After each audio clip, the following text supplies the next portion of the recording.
Sahana Vavato Sahanau Bhunakto Saha Viryam Karvavahai Tejasvinavadhitamastu ma vidvishavahai. Om Shanti Shanti Shanti. Om Gananaam Tva Ganapatigam Havamahi Kavim Kavinamupamashravastamam Jyeshtarajam Brahmanam Brahmanaspata Anashrinvannotipissita Sadanam. Om Shri Mahaganapataye Namaha.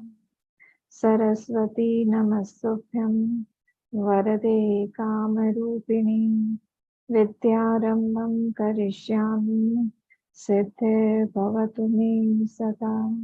Gurur Brahma Gurur Vishnu Gurur Devo Maheshwaraha Gurureva Param Brahma Tasmai Shri Gurave Namaha.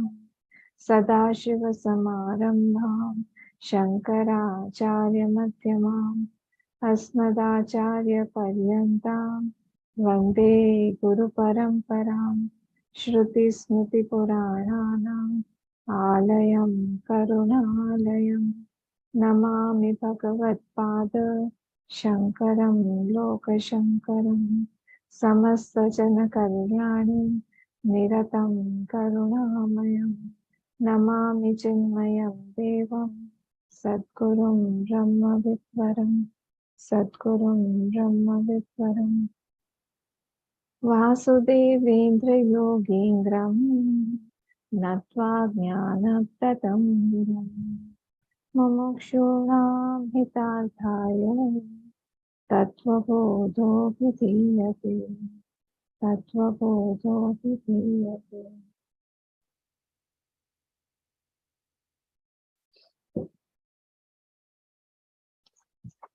So we were on the topic of Ishwar and Jeev. So yesterday we thought we saw the preliminary differences between what is the Jeev and what is Ishwar. So here when it started, the topic started with saying the definition, giving the definition as Sthula Sharirabhimani Jeevanamakam Brahma Pratibhimbam. So it is, what is it? It is the Brahma Pratibhimba. It is the reflection of the Brahma itself. So when there is a reflection of that Brahma, there has to be a reflecting medium. So that medium is our subtle body. The 17 components we should remember of the subtle body. The 5 Indriya, Pancha Gyanendriya, Pancha Karmendriya, then Pancha Pranas, and Buddhi and Chitta. So all these compose of the subtle body. And as is the subtle body, so will be the reflection. If the subtle body is very bright, the reflection also will be bright and brilliant. So it depends on our upasana. And how will the subtle body be bright? It has to be through our upasana only, through our good actions only, through whatever sankalp we are holding of the higher. Only then that subtle body will be very bright and brilliant. So then the reflection also will be like that only. It all depends on what we have done in our previous births. So here the definition included Sthul Sharirabhimani. First was Sthul Sharirabhimani. There are three components of a Jeev.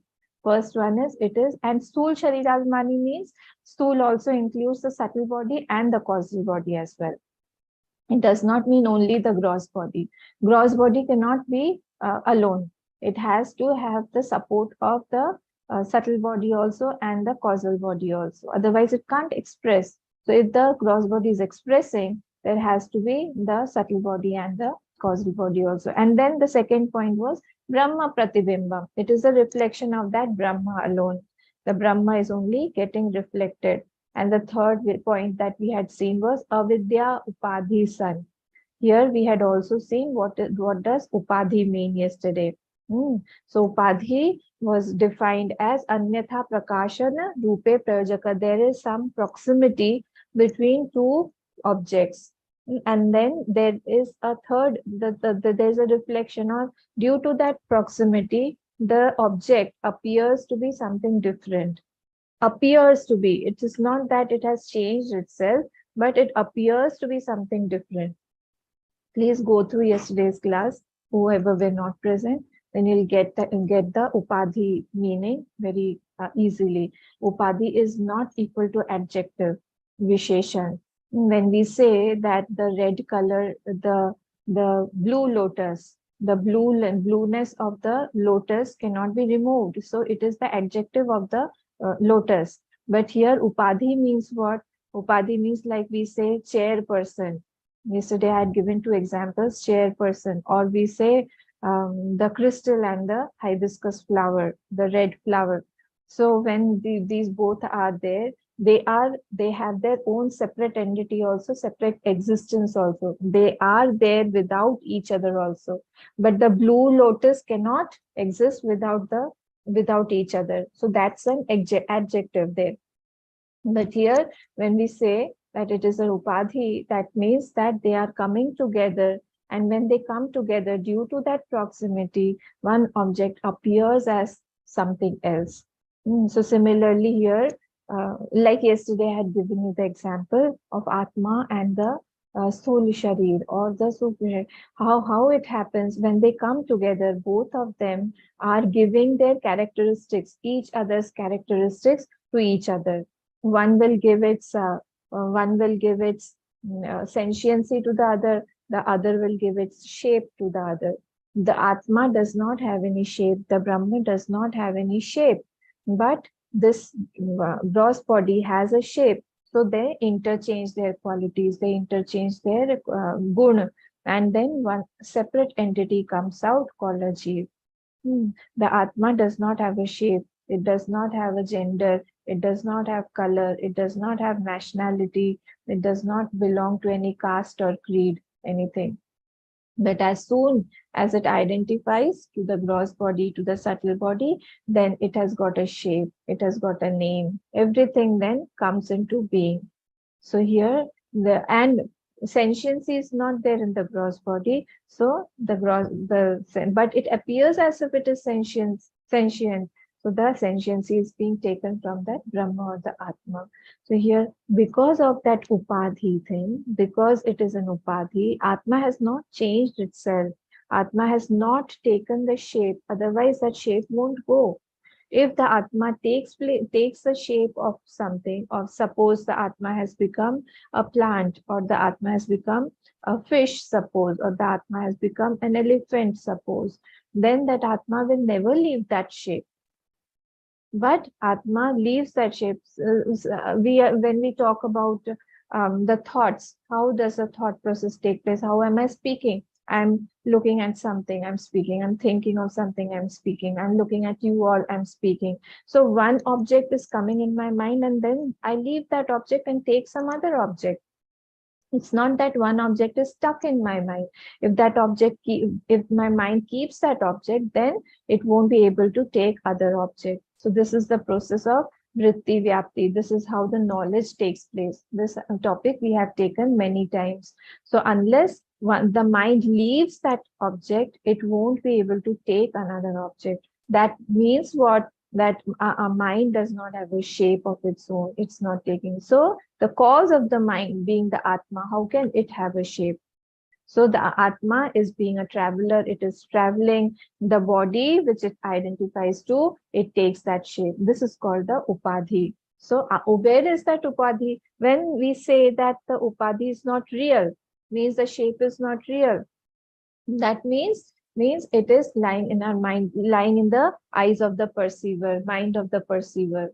Like when the hibiscus flower and the crystal, they come together, I see through an angle. When there is an angular vision, I see the crystal as colored, not before that. If I see them separately, suppose the flower is kept that side and the crystal is kept that side, then the crystal won't be appearing red or some colored. And the hibiscus flower also will be kept different. But when they come close, when they are close together, then that crystal changes its nature. I see it colored. Similarly here, when that reflection is falling of the Brahma, when the reflection is falling on the subtle body, it becomes an upadhi. It becomes a conditioning. In English, we call it as conditioning. So when there's a conditioning, where is that conditioning? That conditioning is in the eyes of the perceiver, the upholder. Whoever is seeing, the condition lies there.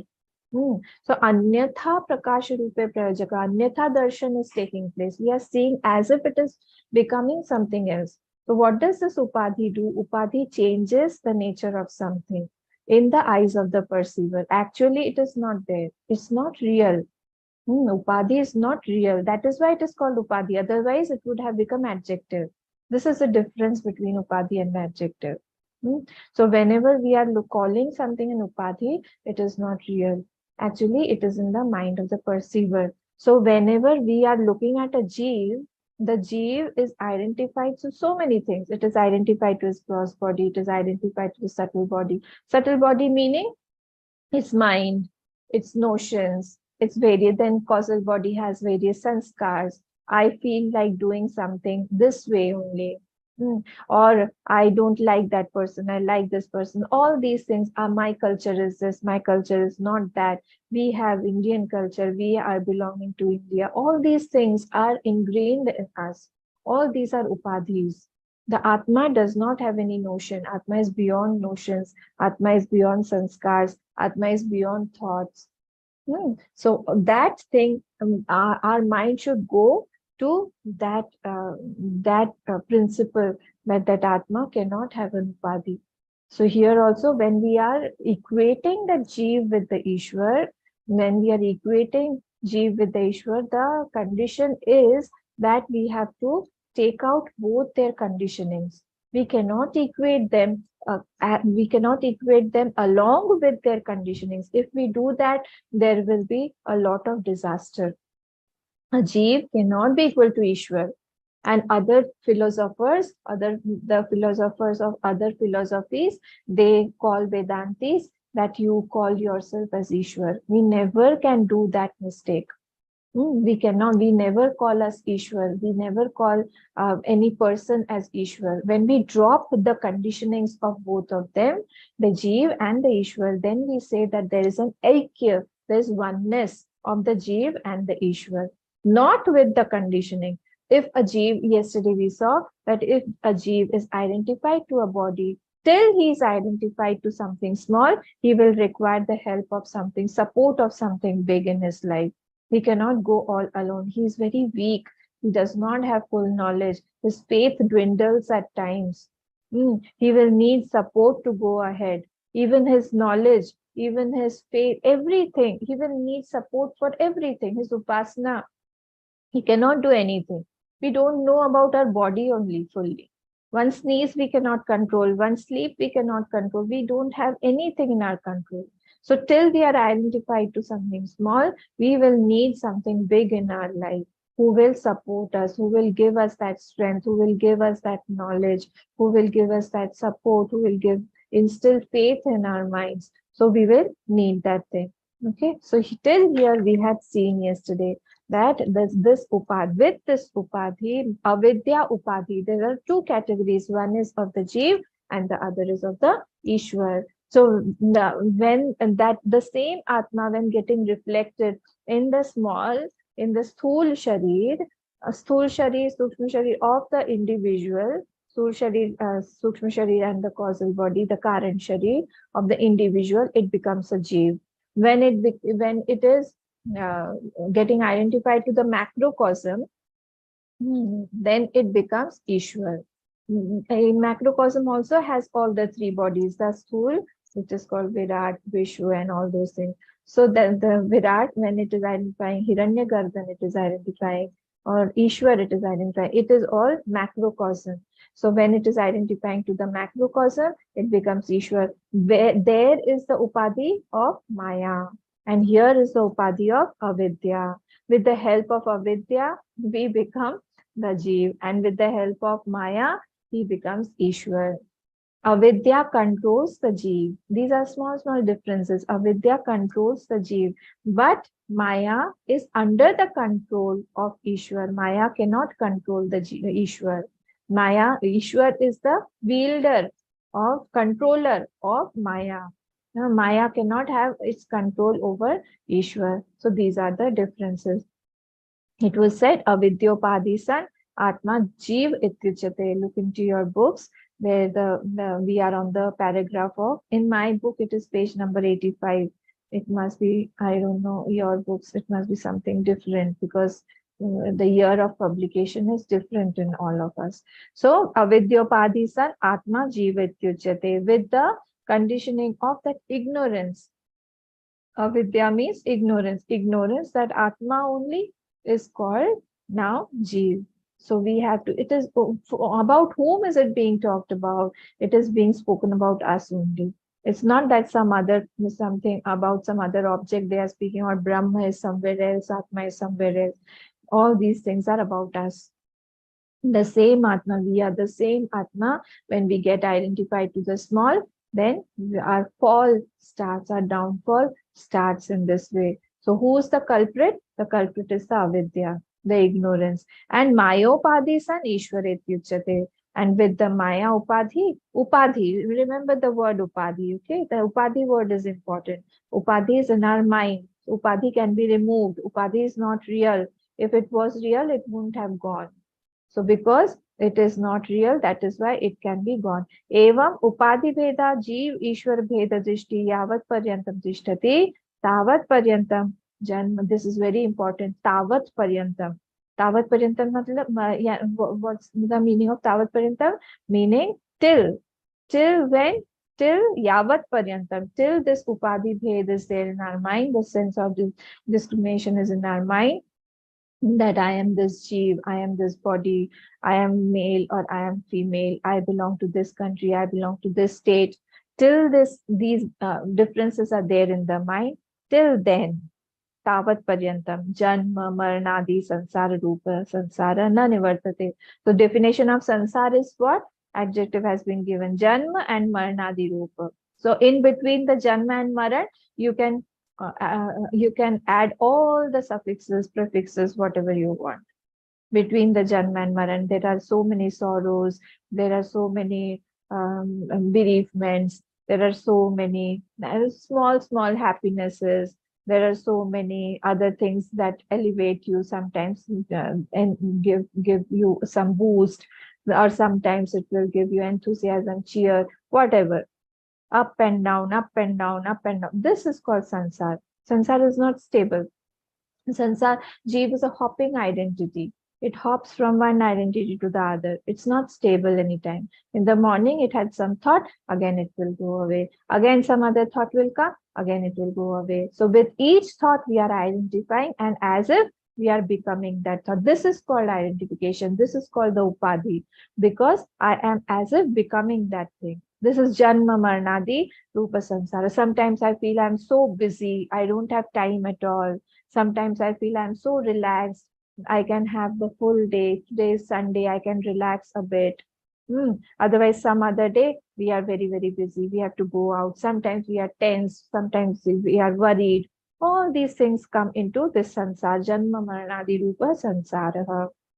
Na nivartante. Till we are identified to the small, till then we won't be able to get out of this sansar. Okay, so when we are talking about pure Vedanta, when we are talking about Tattva Bodh, when we are talking about the knowledge of the self, the pure knowledge of the self, at that time we have to leave all the differences. At that time we have to discriminate ruthlessly. Whatever sense of differentiation, even if Ishwar comes in front of us in the roop of some, in the form of some deity or something, we have to have the sword of discrimination in our hand, and we have to cut that form ruthlessly. That's what Ramakrishna Paramahansa was also told. If Devi comes in front of you while you're meditating Vedanta, that time you keep a sword in front of Totapuri Maharaji. His guru had told him this. He had advised him that even if Devi Ma comes in your meditation, just ruthlessly cut her, because that's not her real form. The real form is within you, yourself, that is formless. So when we are when we are deliberating on this topic, when we are thinking on this topic, at that time we have to think from that angle only, that Atma is one only. It cannot have any shape. Till we are maintaining the sense of differentiation, Then again, Janma Marnadi Rupa Sansarana Nivartate. Even the Vaikuntha Lok is limited. Even the Saket Lok is limited. Even the Golok is limited. Though these people say that it is eternal, but that eternal is for the time being. It must be a long time. That eternity may be for a long time, but that is not eternal that we are talking about. That is if it has got a shape, if it has got a name, then it cannot be eternal. Anything with shape and with a name or any form, it will become jad, and it will die, or it will go away, it will destroy. So even the roop of the Lord, that is also not true. What is truth? Truth is beyond any form. Truth is shapeless. Truth is eternity. Truth is sundar, satyam shivam sundaram, auspicious also. Truth is beautiful also, because it does not have any shape. It is beyond any space, time, object, everything. So we have to contemplate on that truth here until, and that is why Bhagavan Shankaracharya ji is telling us here, he's making our mind cautious that if you are taking any shape, if you are attaching or identifying yourself to any shape, then beware. Why? Because Janma, you are creating another Janma. And if there is Janma, there will be a Maran also. If you are taking any shape, any body shape, even if you go to any lok where you get Sarupya, Salokya, Sayujya Muktis, all these Muktis, they are beyond, they are not beyond moksha. They are having a shape. That is not Turiya Avastha. This is with her shape, all these muktis, the four types of muktis that are with shape, because that bhakta, it's fine. That's also not easy. I'm not saying, I'm not discarding all those things, or I'm not putting them down. But this is also not permanent. That sthiti, that situation will also go away after some time. Only for a certain time, that thing is also there. I want to serve my Lord, so I go to some lok. That is also for a time being, till my punya is there, till the Lord wants, till I have the Jeev Bhavna, till that, then the Ishwar will be there for me. Till I am a Karta, there will be a Ishwar who will give me the fruit of action. Till I am a Bhakta, there will be Ishwar. Till I am a giver, there will be a taker in the Ishwar. Till I am a person who's praying, there will be the Ishwar who is listening to me. Till I have got demands in myself, there will be a Ishwar who will grant all my demands. Like that. So when I transcend that position, when I transcend the smallness in me, when I transcend this Jeev Bhav in me, the Ishwar also drops its conditioning. That we will be seeing today. So what do I have to do? I don't have to bring down the conditionings of the Ishwar. Rather, I have to bring down the conditionings of myself. I have to see myself that all these are upadhis, and my existence is without these upadhis also. I don't need any upadhi for my existence, my self-existence. I don't need anybody. I don't need any thought. I don't need any object. I don't need anybody in this world for my existence, because I am. Yesterday, when we were looking at these topics, when we said that Brahma Asmi, I am. But when we suffix something with the I am this, I am a male, I am a female, I am this body, I am an animal, I am anything, whatever. Then what happens? I am attaching myself to some idam, some jad thing, and then my downfall starts. So that idam has to be removed, and only I concentrate on I am only. Wherever I am going, wherever I am there, I need to try to establish the asana, the seat of my meditation at on I am only. I'm just existing without any props, without any support. I am just that existence alone. I'm that consciousness alone. I don't need anything, anybody in this world to prove or to support my existence. Rather, everybody needs my consciousness or my existence for its support. I am supporting the sun, I am supporting the moon, I am supporting the whole Prakriti. Everything is due to my existence, they are existing. Maya, this Maya is doing Maya Upadhi Saneshwara Uchate. What is the work of Maya? It turns the mind. Like we said, the book is existing.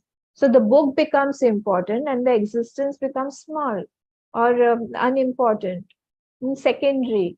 The book is existing. Actually, it should be existence of book. The existence is important. This consciousness is important. Existence is important because without the existence, the book cannot exist. I hope I'm making sense. When we say book is. So that isness is the sat aspect, the existence aspect. So that book is existing. When we make the book as existing, that existence or the sat has become what? A verb. And the book has become important. So here we have to interchange it and we have to bring that existence in our mind, and we have to see that the sat only is there, and this on that sat everything is existing. So existence of book, existence of mic, existence of book, pen, existence of watch, existence of everything. So here, then our attention will go back to that existence. Otherwise, now my attention is in the world. Now my attention does not go to that existence, that pure existence. That is my only nature. That's my absolute nature. That will be an open-eyed meditation that we call the Drishya Vivek as we call it Savikalpa Samadhi, Bahya Drishyanuvid, Bahya Savikalpa Samadhi. We have seen the whole Drishya Vivek also. The Bahya Savikalpa Samadhi. What is it? Bahya Drishyanuvid.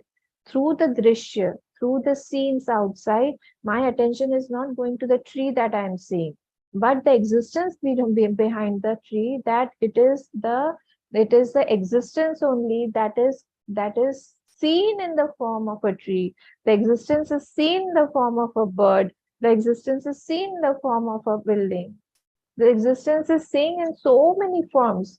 My attention at present goes to the form, the shape, the name. That is not right. So this thing has been told here that when we take out the conditioning, then our attention will go to what it is actually. Okay. So here we saw this. The Tavat Paryantam is very important.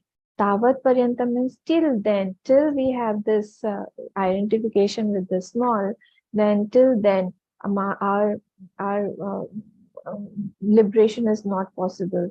The transmigration will continue from one yoni to the other, and we never know which yoni will we be in the next birth also. So tasmat karanat, last sentence see, tasmat karanat na jeev ishwarayor bheda buddhi swikarya. So that is why one should not accept the duality between the jeev and Ishwar. Okay, that is why this is not acceptable for us. It should not be accepted. The duality should not be accepted. It's very difficult for us because why is it difficult? It is difficult because we have identified ourselves, we have practiced to get identified with everything very easily. Wherever there is dakshata, wherever there is expertise, that means we have practiced it for many, many times. And because we are identified with this body so much, that means before so many births also, we have been identifying ourselves so many times that it becomes so easily so ingrained that yes, I am a female. Nobody can question my existence about my femininity or about my existence here, or that I am an Indian. All these things I have deliberated, I have thought over it so many times that now that has become my identity. So again, I have to practice. Again and again, I have to meditate. Again and again, I have to bring back all those things that I've heard in the satsang, I have read in the books, I have read in the scriptures. And that is why so many times these people are continuously hammering the things on us that yes, we should try to understand what is our true nature. Tasmat karanat na jiva ishwarayor bheda buddhi svikarya. And that is why we should not accept this bhed buddhi, the duality between the Jeev and the Ishwar. Okay, now we come to the next portion. Next says Nanu. Nanu means there's an objection by a student, by the opponent, whoever you say.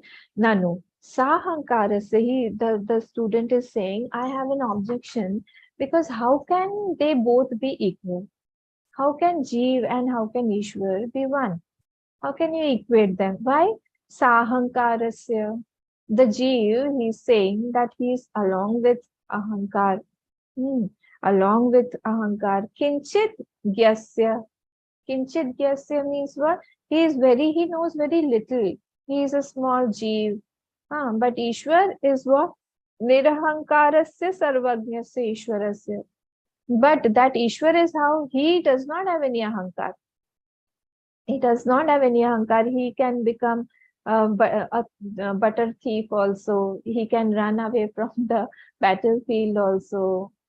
He can serve the horses also in the battlefield. He can serve the people also during Ashwamedha Yagna. Before Ashwamedha Yagna, he was washing the feet of all the Mahatmas that were coming in. So he does not have any ahankar, that Ishwar. And he is what? Sarvagyasya. He is Sarvagya. He is not Alpagya like the Jeev. He knows everything. Yeah, he knows everything, each and everything he knows. Sarvagya. And Ishwar Tattvamasiti Mahavakyat Katham Abheda Buddhi Syad Ubhayo Viruddha Dharma Krantatvat. How can you equate both of them? Because they are both Viruddha Dharma Akrantatva, because both are of opposite qualities, opposite nature, everything is opposite. And how can you katham abhed buddhi syat? How can you say that both are same? Abhed buddhi. How can you say that both are same? And Tattvamasiti Mahavakyat. How can this Tattvamasiti Vakya, Tattvamasi, this Vakya, Mahavakya, will come to this. This Mahavakya means what? That those sentences that that extol or that explain the oneness of the Jeev with the Ishwar, of the Atma with the Brahma. Okay, that is called Mahavakya. And there are hundreds and thousands of Mahavakyas.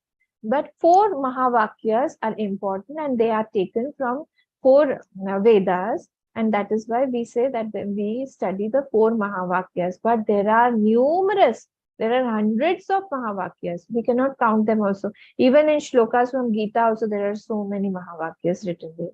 So how do we recognize a Mahavakya? Wherever there is a equation between the Jeev and the Ishwar, wherever there is a equation or equating the Atma with the Brahma, wherever there is the unison between the micro and macro, and that is called a Mahavakya only.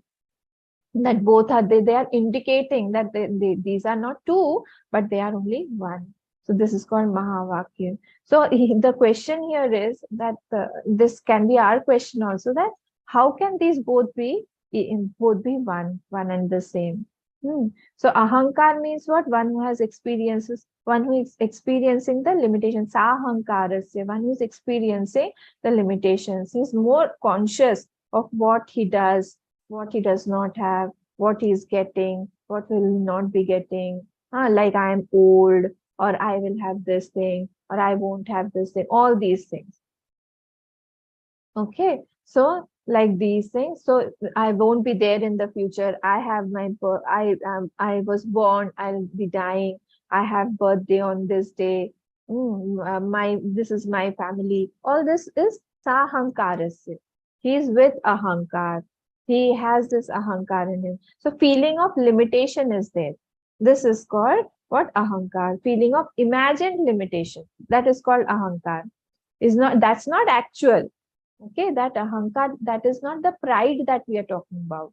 But what is this ahankar? This ahankar is what? This ahankar means there's a sense of limitation. There's a sense of imaginary limitation that I am this body, I have to do this, this is my family. Without this family or without these people, I am nobody. I need their support. I'm very, very small. I don't have energy. All these, and I'm sad today, or I'm very, very happy today. This person will help me, this person won't help me. All these things are called ahankar, limitations, imaginary limitations. So feeling of limitation is called ahankar. Sahankarasya.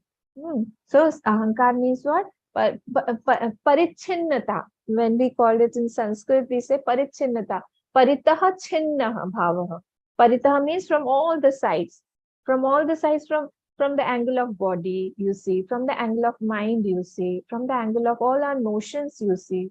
We feel so limited at times, and we feel bound also. We don't have freedom also.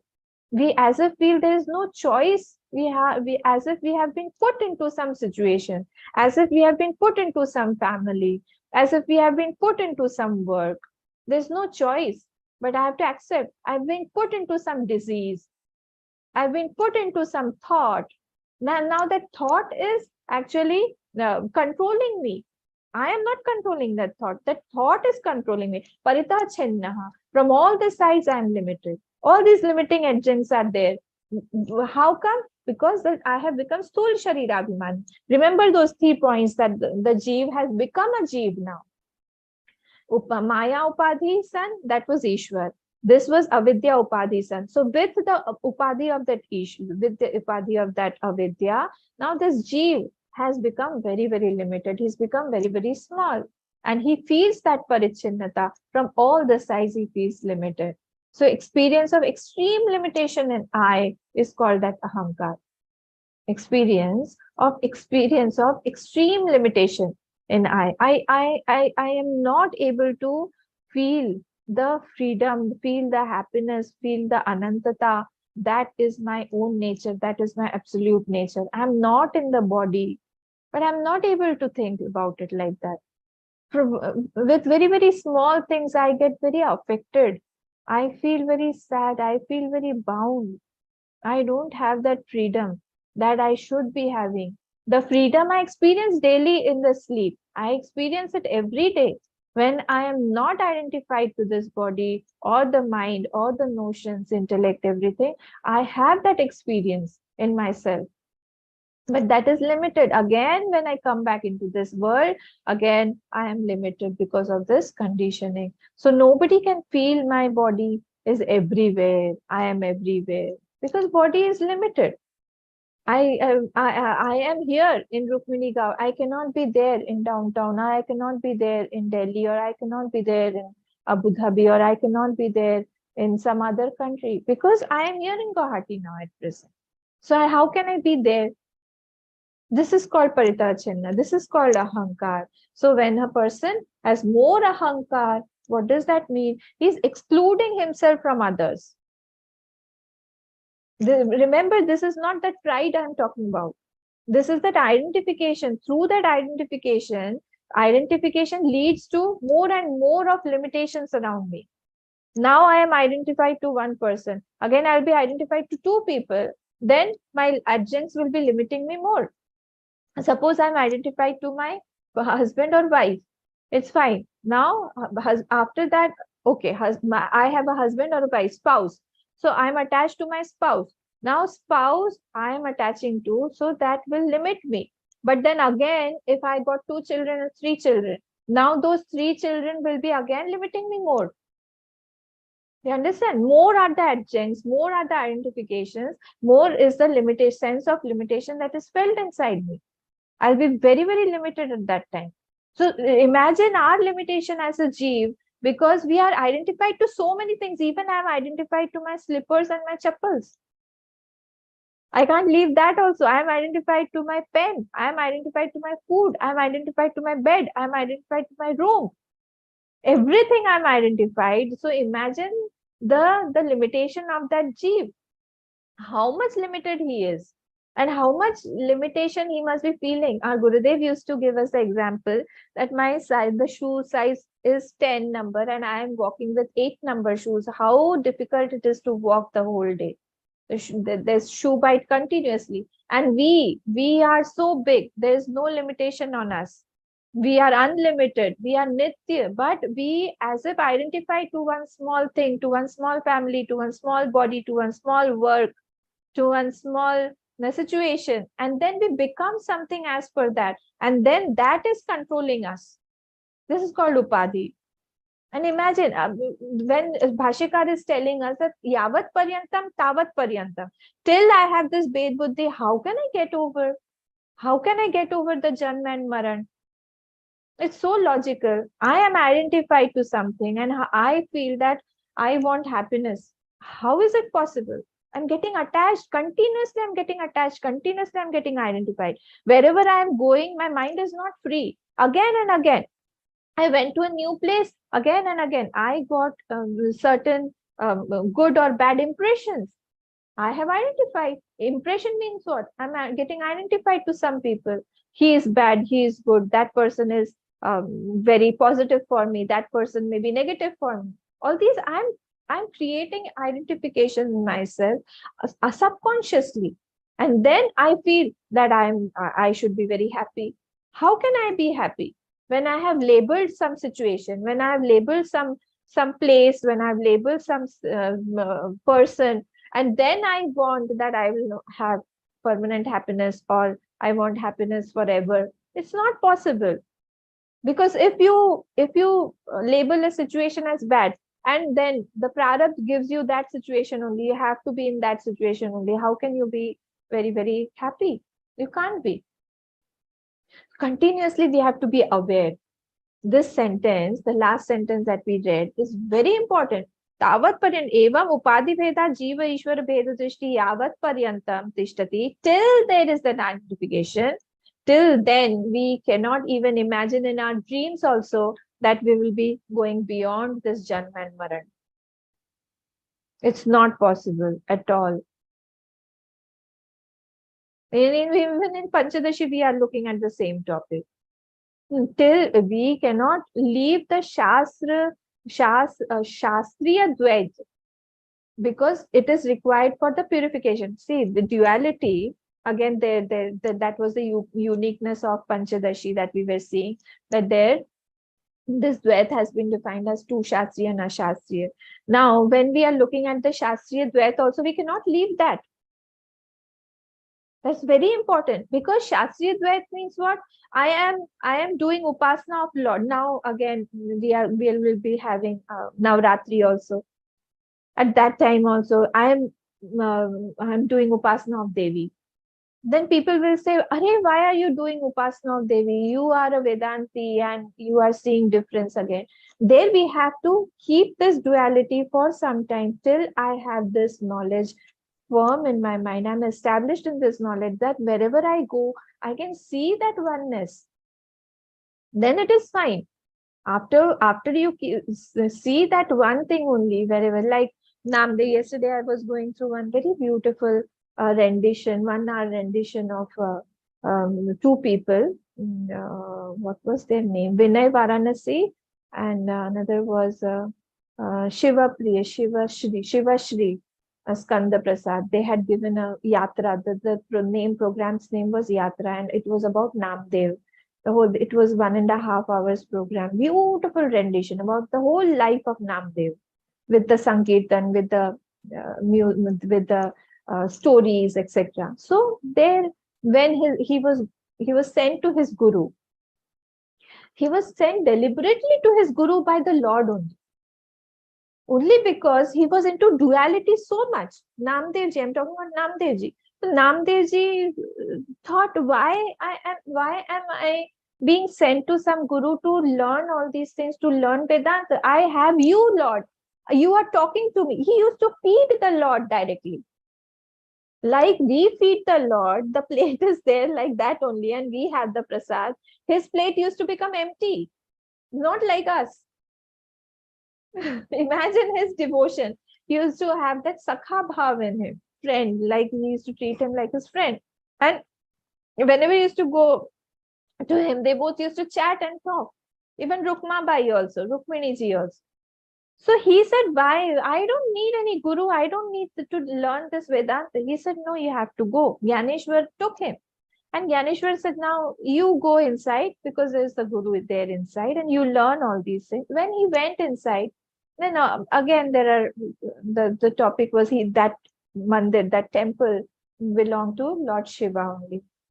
Because Shiva is the main devotee of, prime devotee of Lord Vishnu, and Vishnu is the prime devotee of Lord Shiva, like that. They had matched it. So he went inside, and there he was aghast. You must be knowing Vishobha Khechar. So he was sitting there with his feet on the shivling. Imagine the plight of this Namdev. He's looking at him and he's saying, "What are you doing?"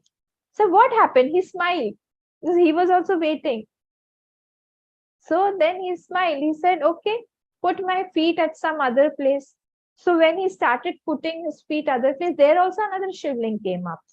Then again he moved his feet again, the other place again, another shivling came up. This was going on and on. Then this Vishobha Khechaji, he said that try to see where that Parabrahma, that absolute truth is not there. Why are you limiting that truth to only one body, one temple, one form? You feel your Lord Panduranga is not Lord Shiva. How is it possible? It's not possible at all. Both are same. From that angle, try to understand that there's only one truth prevails. There is no other thing other than him. Everything, whatever exists apart from that truth, is false only. It is as if appearing, whatever we say in the Vedanta, superimposed. That is superimposed on that Sat. This knowledge was given. And when he got that knowledge, when he came back, he didn't go to visit. This was not in that portion. It was not told. I have heard it from somewhere else. He did not go and visit Panduranga Bhagwan in Pandharpur. Bhagwan himself came. Bhagwan himself came and he knocked on the door. That what happened? You didn't come? He said, Prabhu, you are in my heart also. I am talking to you also. What is the requirement to go there and visit you? You were there with me also. Wherever I went, you were there with me also. Now he was established in the self. Now he could see everything everywhere, that same truth that he could find in only Pandharpur Bhagwan, in only Pandharpur temple. Now, with the open eyes, he could see that Ishwar everywhere. This is the feat. This is the victory of a seeker, of a devotee, that he's able. Now the real devotion starts after this, because he knows what my Lord is. Actually, he's not only in this. He's very, very big. He's bigger than the biggest. I cannot limit him to one small shape, to one small name. And that's why we do Archana with 1,000 names. Actually, there are so many names. You bring out, you see the Lalita Sahasranam, you see Devi Ma's names, you see Hanumanji's 1,000 names, you see Gopal Sahasranam, you see Vishnu Sahasranam, there's Ram Sahasranam, there is Guru's also Sahasranam. There are so many Sahasranam. Why? Because that one truth only is appearing as so many. We can give him so many names, as many as we want, as many as required. But our attention should be where? Our attention should be, he is only one. He cannot be limited to some one form, one place, one object, one name. He is beyond all those things. He is now also. He was in the past also. He's here also. He was there also. He's in this object also. He's in that object also. This is the pure knowledge. And this is how Prahlad also, when he was asked by his father, the Hiranyakashipu, that is your Lord in this pillar also? If your Lord is in this pillar, then he should come and save you. Because he was saving Prahlad continuously. He was being tortured by his father. He was being thrown into the valleys. He was being crushed by the elephants. He was being bitten by the snakes. But he didn't feel, because Lord was there to save him. Nothing happened to him. Even the Holika tried to burn, but Holika only died after that. We know all these stories. But when the Lord is he was feeling as if I am in the lap of the Lord only. Continuously he had that vision. I am not away from my Lord for a second also. हाथ छुड़ावत जा तो निर्बल जान के मोही, हृदय से जब जाओगे सबल जानूंगा तो ही. This is what Surdas ji says, that you are not free at all, and that is the fact. Where will he go? Our vision has to be developed that he cannot go anywhere other than my heart. He is everywhere. If I open my eyes and see, he is outside also. If I close my eyes and see, he is inside also. If I start thinking about my thoughts, he is there in my thoughts also. He is there in my thoughts. Tade jati, tanne jati, tad dure, tadvantike. Ishavas is also full of this. Kenopanishad is also full of this. The thought in itself is jad. But who's making the thought sentient? That is that Sat only. You cannot leave my thoughts also. Where will you go? Tell me. So Prahlad ji said, yes, he is there in that khamba also. He is there in that pillar also. He started hitting that pillar, and from that pillar only Narsimha avatar came out. Where is he not? Tell. So here, when as a jeev, sa ahankara, when he is with a ahankar, when he is with an identification, then there will be limiting adjuncts, there will be limiting things, and he will feel himself as a very weak and small. So this is the ability to identify with very, very small, very, very less. This is sa ahankarasya. When sense of exclusiveness is more, he feels lonely after that. And I am this much only. I am not that, this thing. Then kinchit gyasya. Kinchit gyasya means he knows very little. It is not that he knows so much, he knows everything. It's not like that. We don't know our body only fully. We don't know how many hairs are there on our head. We don't know what is going on in our body right now. We don't know anything. Okay, the desk that the chair or the desk wherever we are sitting, which wood has been used? No, I know the timber that has been used. No, I'm talking about the tree from which the timber was used. Which forest is it from? That I don't know. Means we don't know many things. We don't know. There's a vast area unknown. We know very little. And wherever we are specializing also, when we say that he's a specialist, that means what? He's coming into his knowledge is becoming narrower and narrower, because he's excluding the other fields. Like when a person does MBBS, okay, he is taught all the things, the whole anatomy, the medicine, everything is taught. But when he's again, after 5 years, he's doing some specialization after his internship and all, when he does the specialization, he will now concentrate on one particular thing, like if he's a cardiologist or an eye specialist, or so he will have to only specialize or only limit his knowledge to one organ only or one portion. You understand? So what is happening? So what is happening? What is happening is that he is limiting his knowledge. He's limiting his knowledge to only small thing. So that is why it is called that kinchit gyasya. He is knowing only very small. If he knows too many subjects also, he won't go into very deep. He won't go. He will be having superficial knowledge about all these things. Okay, so that is why this is said that sahankara se kinchit gyasya. Even our body also we do not fully. Okay, so this is called. And now around there are how many? If we try to know about Gita only, there are 1,000 commentaries on Gita. Can you imagine that? More than 1,000 commentaries on Gita. Then in Brahma Sutra also there are 10 commentaries on Brahma Sutra. How much we know? We don't know anything.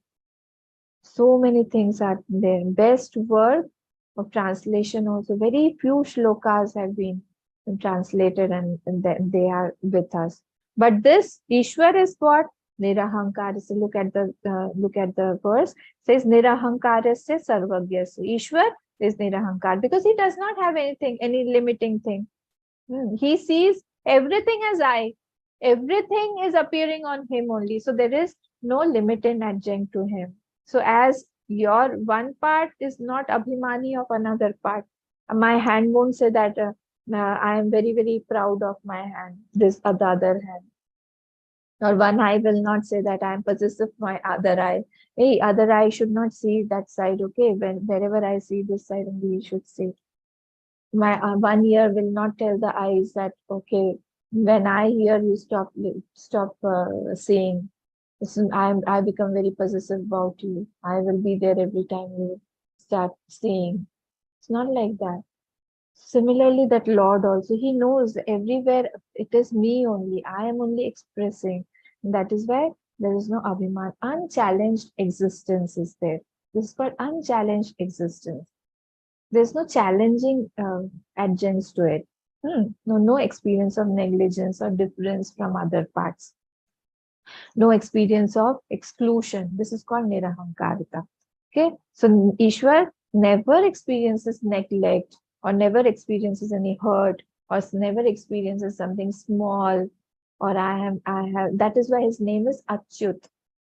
His name is Achyut because he is in such a place he cannot be pulled down. He never falls from his place. So small, he can do any small action also, like I told, pressing the feet of the horses afterwards. He used to put medication on the horses wherever they got wounded. He used to press the feet. He used to do pranams to Yudhishthir and Bhim because they were elder. Can you imagine? And whenever he used to go to visit his parents, he used to touch his forehead with the feet of their parents every morning. We don't do pranams also like that. But he used to touch his forehead with the feet every morning. This was his ritual. That is why he's called. He is Nirahankarasya. Ishwar sees the whole creation as himself only in himself. That I am like we are in the dream. We are creating everything. But that is a waking state dream for him. Like we are dreaming in dream. He is there in waking state. He feels everything is in me only. That is the Maya Upadhi. We are controlled by the Maya. We are controlled by our avidya. Another name of Maya, avidya is Maya only. We are controlled by that, but he is not controlled by Maya. So he gives fruits of action. So he knows everything. Sarvagyasya. He has the knowledge because he has to have knowledge. Otherwise, how will he give fruit of action? He cannot give. If he is giving fruit of action, then there are so many factors that are there attached to karma phal, attached to the actions. The intentions are there. Many times I have gone through these points. There's one intention, there's the intensity, then there's the blessing or the curse of any person that we are taking while doing the work. There's the place where we are doing. Naturally, if I'm doing Bhagavad Sapta in Badrinath, and if I'm doing in Guwahati, it will have a lot of difference. If I'm doing my jap in some Goshala, or if I'm doing my jap in front of my guru, or if I'm doing my jap in front of the temple, it will have a different fruit if I'm doing it in my room. So place also has an importance. Then object has their importance. What object am I using during the karma? Then time is important. What is the time?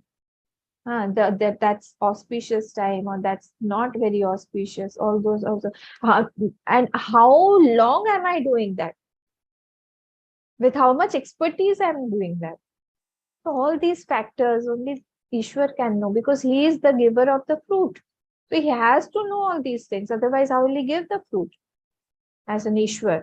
So that is why it's called that he is Sarvagya. So more knowledge, more power, and more control over all the people, all the situation. Remember, through Maya. Maya Upadhi is an Ishwara. So without that Maya, the Lord cannot act. So he needs that Maya. So he is the proof to any mistake, like a fool proof. He's a proof. He cannot make any mistake because Maya is there. Even if there is something wrong, he has deliberately done that wrong. It's not like us that we make some mistake. The system is so perfect. So perfect. Everything here has perfection in it. And that's because of that Maya, because of that Ishwar. He has taken the help, even if there appears that there is some mistake or accident. Accident also, when it happens in fraction of a second. Imagine some accident, a car is coming from this side, another car is coming from this side. So much of perfection is required for them to collide. Even if for a fraction of a second, like 2 or 3 seconds before only this car passes, then there will be no accident. But he has to give the fruit of action. So according to us, as per us, we feel that it's an accident. But for him, it was not an accident. It was a deliberate collision. He had to do it. Imagine his power. So it comes in seconds, milliseconds, macroseconds, nanoseconds. He does that. So he has to be Sarvagya. Then we say, why fruit of action is this, that, we come continuously keep grumbling. He knows that this Jeev requires purification because he has those notions and he has those sanskars ingrained in him, and I have to remove those sanskars. Because I can see his future also. He, the Ishwar, is giving us all these things, all the situations, all the people around us, the fruits of action. The fruits of action are in our mind also. It's not only outside, it is within also. So he is creating everything because he wants to cleanse us. That's the only intention. He can see our past 1,000 births. He can see our future also. So he feels that we should cleanse ourselves faster, purify ourselves faster, and our journey should go forward. That is why he is giving this. So he knows that I need these things. Okay, so this is what? This is the Ishwar. So this the question arises: how can these both be one? It's not. We cannot equate them. So Tattvamasi Mahavakyat Katham Abhed Buddhi Syat. Naturally, this question will arise that how can you equate Jeev? How can Tat Tvam Asi Mahavakyat? Mahavakya means establishing oneness of Atma and with the Brahma. So these are the final statements of Vedas. Final statements of Vedas are called Mahavakya. So Mahavakya says that Atma is one. Atma is one with that Brahma. So these are the equating statements, Mahavakya. So we have taken, I'll give you, you have to learn all these Mahavakyas. I'll give you 4 Mahavakyas and to which Veda it belongs to. Next time I'm going to ask you. So first, amongst the 4 Mahavakyas that are important, see, there are thousands and thousands of Mahavakyas, but I'm giving you 4 that we talk about are just to tell us the Mahavakyas. It's not that there are only 4. So first one is Rig Veda. Rig Veda belongs to Aitreya Upanishad. Aitreya Upanishad belongs to Rig Veda, and the Mahavakya that is taken from there is Pragyanam Brahma.